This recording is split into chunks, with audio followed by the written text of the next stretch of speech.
I am here with Mr. Rodriguez, and we are going to explain inboard gasoline transmission.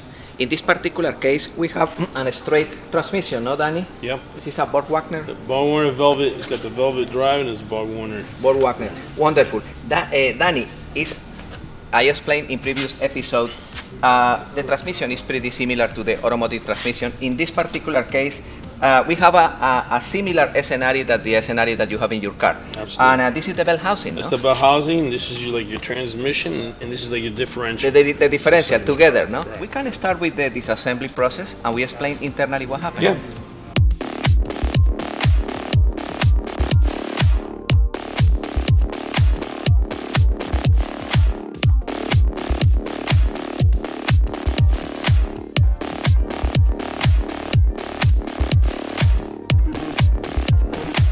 Danny, some years ago, the inboard gasoline engines, the inboard propulsion system, some years ago in carbureted engines, I remember each engine, port side or starboard side, have a different rotation. Yeah, absolutely. But today it's on the transmission, no? Yeah, everything's in the transmission. How is the process? Well, they have a mark here that shows you.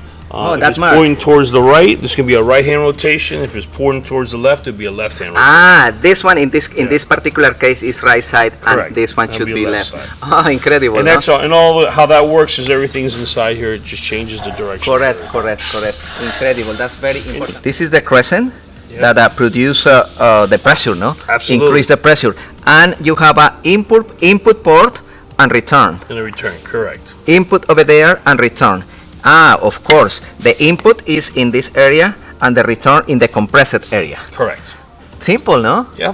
Danny, we can order the parts, the gears for the crescent and replace the crescent pump? Yes. Oh, nice. It's according with Yeah. the You repair as you need them. and other important element is the seal, no? Absolutely. The seal's important because if that seal goes bad, what happens is you'll leak oil in your engine room.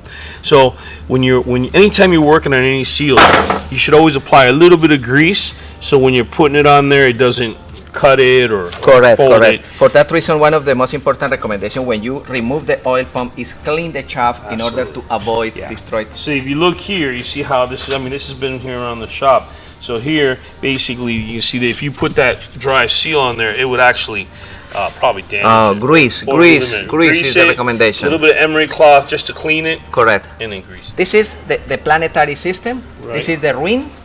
This is the sun, Right. and those are the planets. Correct. The input shaft is the sun. This is the sun. The output, It's going to be your the planetary. planets. Right. Oh, perfect. And the ring is basically Basically, change the direction. the direction. Right. If the ring is free, the It's gonna be transmission will be forward. Forward.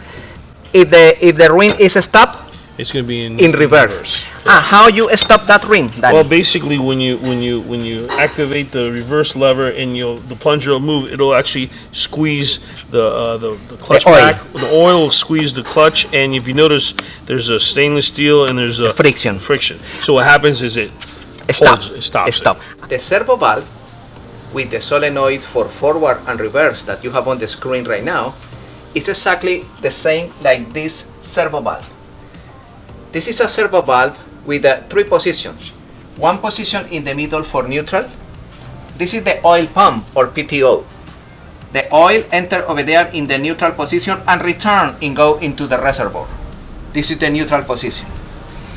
If this servo valve is located, if this rectangle is located in this position, the fluid enter over there, enter into the clutch pack, activate this clutch pack, and forward is activated. This is the output shaft, and the transmission is spinning in one direction.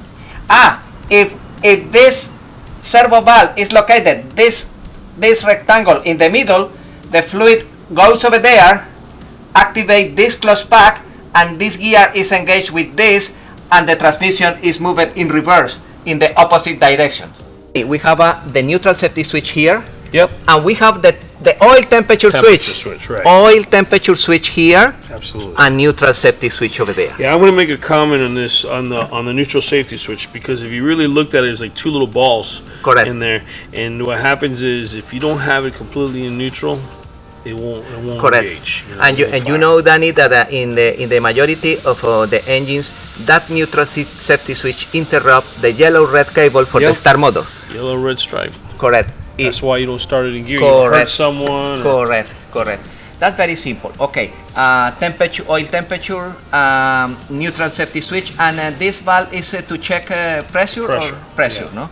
Yeah, they just come. Yeah, you remove that one and you check the pressure with the gauge. In other episodes of the conversion of gas or diesel inboard engines into hybrid boats, Right. I said, okay, my friend, you can replace this gasoline engine for an electric motor, but be careful with the output torque of the new electric motor. Right. Should be pretty similar to the output torque produced for the original gas or diesel engine. If not, the rest of the system is affected. Absolutely. Yeah, this is because the people think, no, I need think in the horsepower. No, it's not the horsepower. It's how much is the torque produced.